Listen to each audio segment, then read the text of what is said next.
खाटू श्याम जी पे जाते हैं तो एक जयकारा लगाया जाता है, खाटू नरेश की जय।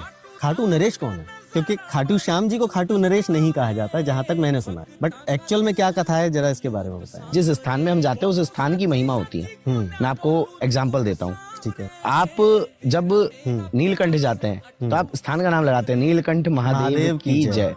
आप जब बाके बिहारी जाते हैं तो आप क्या बोलते हैं? वृंदावन बाके बिहारी लाल की जय। है ना? जब आप विश्वनाथ जी का दर्शन करने जाएंगे यूपी में तो वहाँ विश्वनाथ नहीं बोलते, काशी विश्वनाथ की जय। स्थान की महिमा बढ़ जाती है क्योंकि उस स्थान को उस देव विभूति ने अभिष्ट कर दिया। तो हो क्या रहा है ना, जिसको जो समझ में आ रहा है वो बोल दे रहा है। तो एक हमारे बहुत प्रसिद्ध भजन गायक हैं, पॉडकास्ट सुनने वाले समझ भी रहे होंगे मैं किन की बात कर रहा हूँ, बट उन्होंने ये बात कह दी थी कि देखो बाबा श्याम ने उस राजा का जयकारा लगवाया, अपना नहीं लगवाया। बट ऐसा नहीं है, ये जयकारा बाबा श्याम का ही जयकारा है। खाटू के नरेश बाबा श्याम ही हैं और वो खाटू एक छोटा सा रिप्रेजेंटेशन है।